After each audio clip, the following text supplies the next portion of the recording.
Hey everyone, I'm 28, female, and I got married to my husband, 29, male, 5 days ago. My mother-in-law tried to ruin our wedding wherever she could, and now we are the bad guys for doing what we did, so I want to know what you guys think. The story starts when my husband and I decide to inform our parents about our engagement. We had been dating for 5 years already, so our engagement shouldn't have been a surprise to anyone, but mother-in-law didn't take it well. It came as a shock to her that her son would choose someone like me when there were so many better women out there. She actually said that after we announced our engagement to her, word by word. My husband tried to tell me that it was just my mother-in-law's dry sense of humor, but I didn't find her joke funny. It sounded pretty genuine to me, and I told him that. My husband said I'm simply stressing out and overthinking. I do have a bad habit of letting my thoughts get the best of me and overthinking every minuscule detail. So I believed my husband and let that reaction go.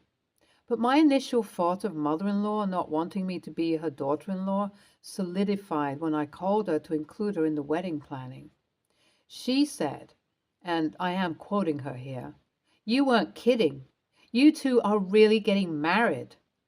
Now, maybe I am a little sensitive, but that seemed pretty straightforward to me. Mother-in-law wasn't expecting me to get married to my husband. I told my husband about it, and he said that perhaps mother-in-law is a bit too surprised and hasn't quite processed that we are getting married. You know what? That made sense.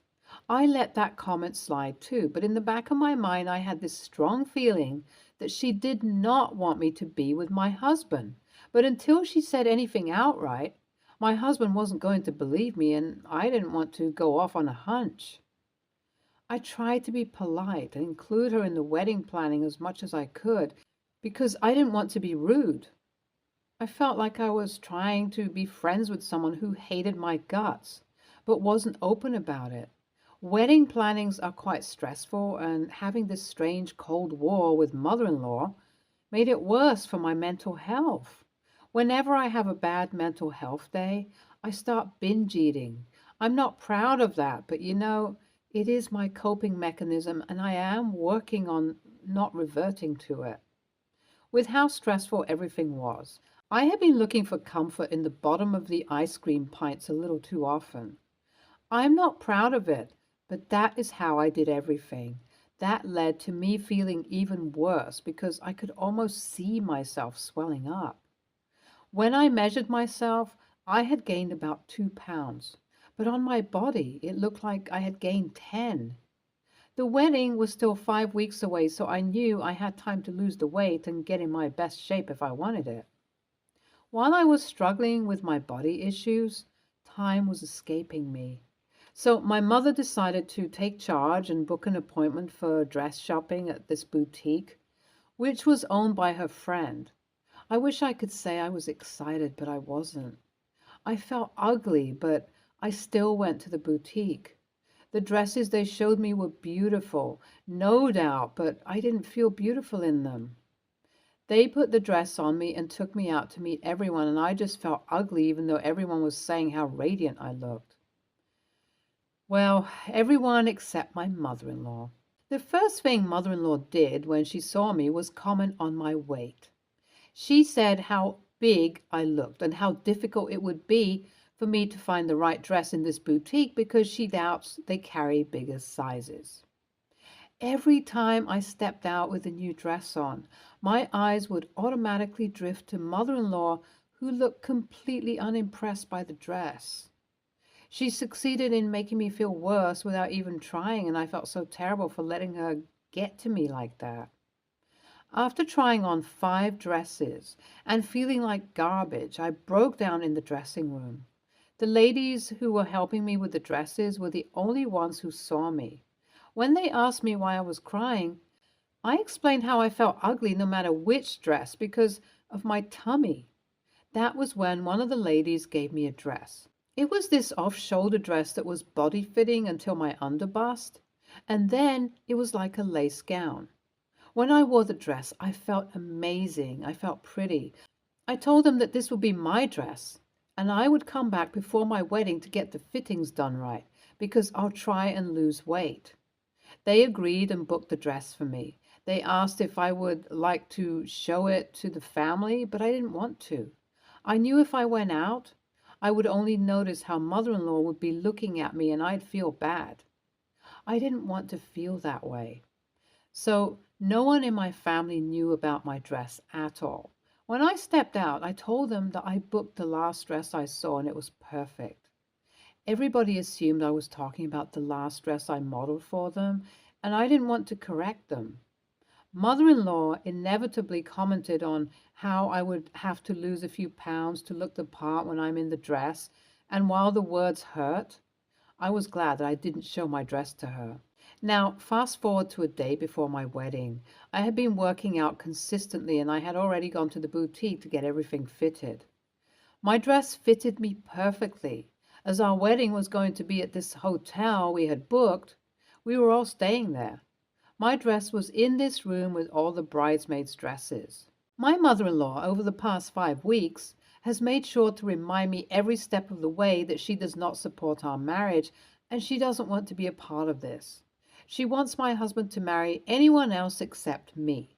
She even went as far as to get his ex to come to the wedding. It was all a mess. Somewhere I just didn't feel comfortable with my mother-in-law hanging around. But at the same time, I couldn't tell her to get up and leave. I told my MOH to keep my dress safe because I didn't want my mother-in-law to ruin anything about the wedding. But as luck would have it, while I was speaking with my husband about some last-minute changes in his room, I heard mother-in-law's voice from the room next to his. She was laughing on call, saying how she had ruined the wedding dress and there's no way I'll be marrying him tomorrow in the dress. I rushed out of the room and confronted her. I asked her what she meant by that. My mother-in-law had no idea that her voice could be heard in the next room, and so she said a lot of mean things to me, oblivious to her son hearing them. She claimed that she snipped the hem of the dress and she felt no remorse. I ran to the room where my dress was while calling MOH. When I entered the room, I saw a dress that was destroyed, but it wasn't mine. It was a wedding dress, but it didn't look like mine. When my MOH came, she told me that she thrifted a wedding dress just in case mother-in-law decided to do something dumb, and she was glad that she moved my wedding dress aside. Hearing about my wedding dress being safe made it easier for me to calm down. Once I had calmed down, I went back to see my husband and came across him and mother-in-law in a screaming match. He couldn't believe that mother-in-law would go this far just to ruin his wedding, and she couldn't believe that he would marry me even though she was expressing her opinions. All of that screaming match ended up with my mother-in-law being uninvited from the wedding. She left the premises that night even though we didn't ask her to, and then took it to social media. She told everyone that I kicked her out of the wedding because I hated her, and as our wedding was small, a lot of people do not know what happened. Hence, a lot of people believed her. Post-wedding, we decided to have a retreat to my friend's lake house to cool off, so I had no idea what was happening. Now that I'm back, I am seeing the social media posts and receiving several hateful messages online. AITA for uninviting her? I mean, it was my husband who uninvited her, so I guess I am wondering if I am TA by not insisting she stay. What do you guys think? Update 1. My mother-in-law is relentlessly posting on social media about how badly I treated her. I showed the post to my husband and he was shocked. He said that he couldn't believe his mom would be this petty. He has been taking this quite badly. I feel extremely bad. I do not want him to feel this way, but I do not know what I should do. Any advice would be great. I want to make it easier for my husband. I hate that I have ruined his relationship with his mother. Update 2. Hey everyone. Thank you for all the kind words. I really appreciate you guys sending me all of these sweet messages. I have shown my husband this post, and he appreciates all of your kind words as well. He thinks it is unfair to both of us that mother-in-law is treating us this way. But my husband has also realized that over the years, the signs were always there.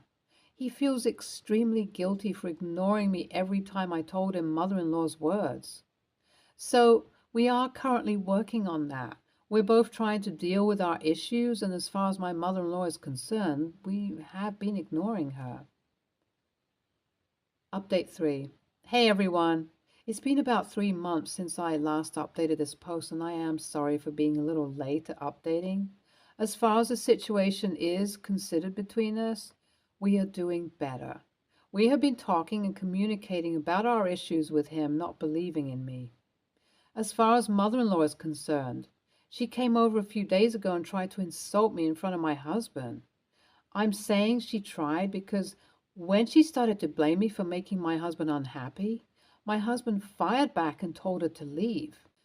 He told her to watch her tongue and understand that if she is going to be this rude and disrespectful towards me, it would be better for all of us if she did not come visit us again.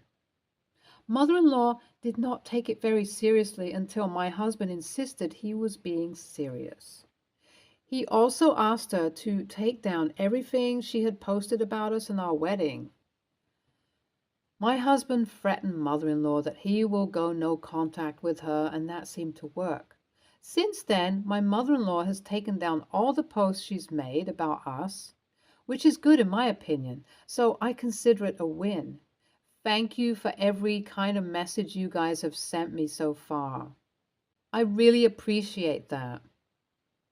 OP and TA for inviting your mother-in-law. Your mother-in-law sounds like a piece of work. I hate that your husband did not believe you whenever you told him about his mother being so cruel to you. Why would you lie about something like that? That sounds like a bit of a red flag.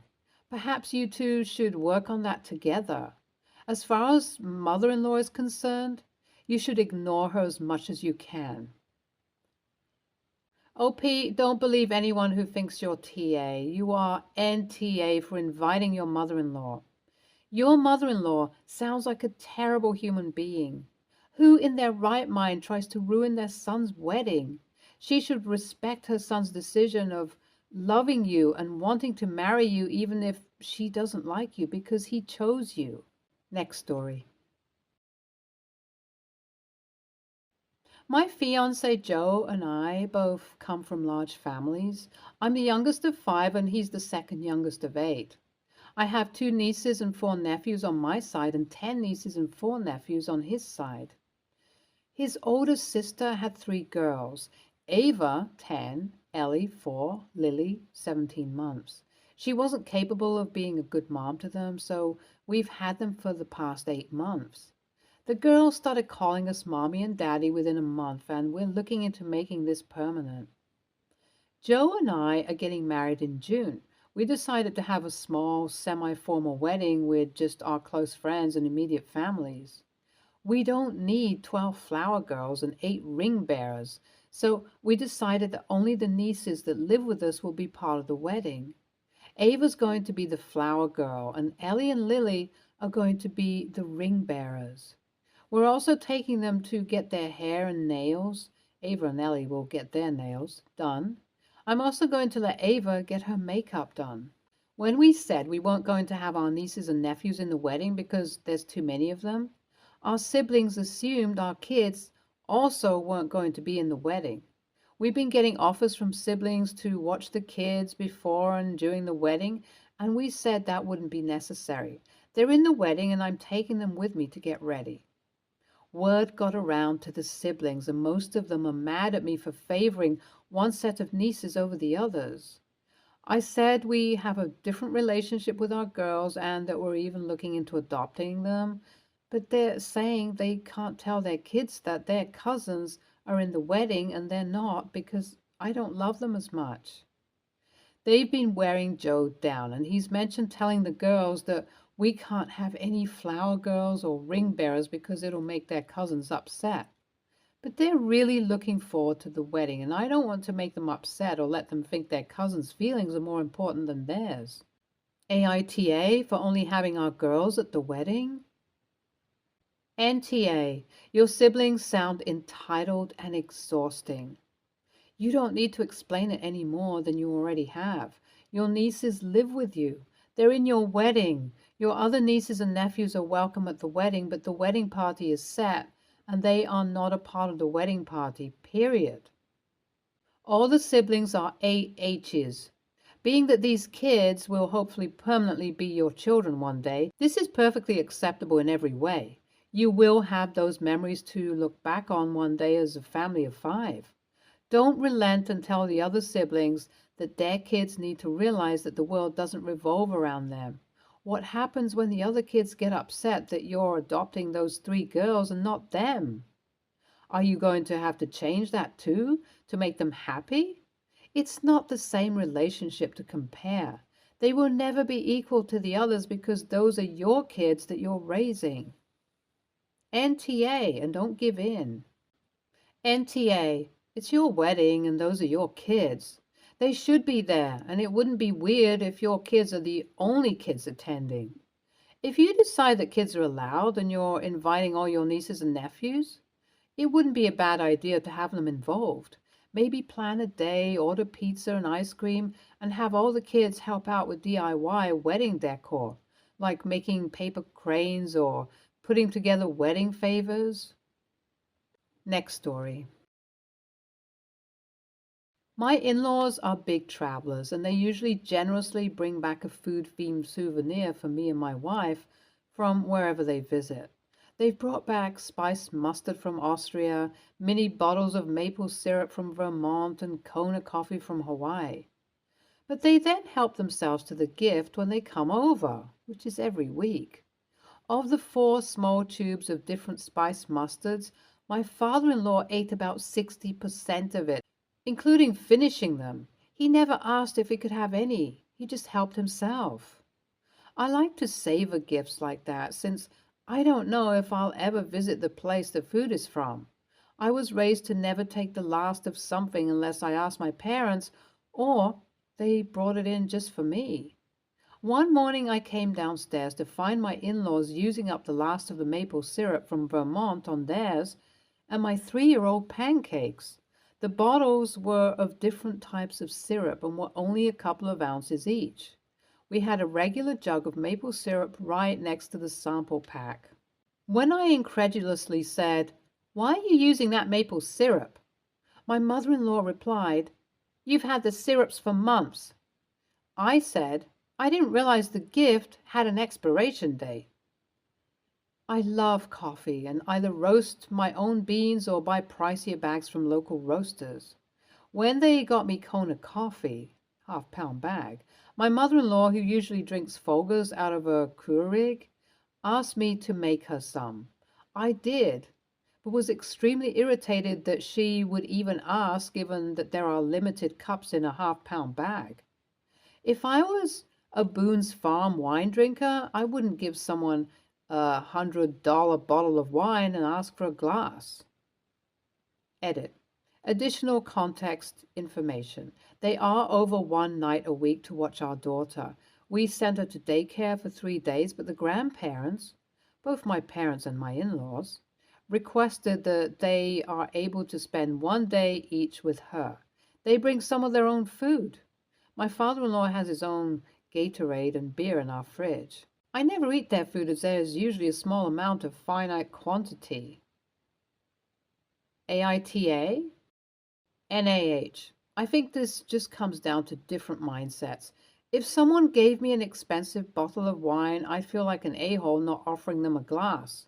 Maybe it would help you to be less irritated to stop thinking of these items as gifts, but rather as your in-laws bringing back items to be shared as a family. It sounds like both you and your wife were raised differently. In my house, what your in-laws are doing would be considered normal and it wouldn't be an issue. It sounds like you came from a household with different expectations. Neither is bad or wrong, however, assuming that they know your expectations and how you view things without talking about it and then getting upset because they don't know is wrong. Yes, you could say it goes 2 ways, but the situation isn't bothering them. So they don't know there is anything wrong. You either need to talk to them or get over it. If you decide to talk to them, avoid anger and approach it from how much you love and appreciate their gifts and want to savor them. They shouldn't be indiscriminately eating these one-off precious foods. And in my view, they should also ask before eating stuff in your fridge in general. But you are also to blame for not taking steps to prevent this, since it seems to happen often. Do you have a free-for-all on other things in the fridge? That policy would reasonably have them believe these items are also fair game. If you don't want them eating the perishable gifts they give you, store them away from general groceries at home.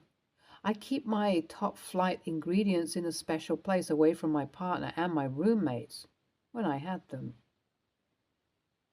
Stay tuned for more stories from Argo Relationships.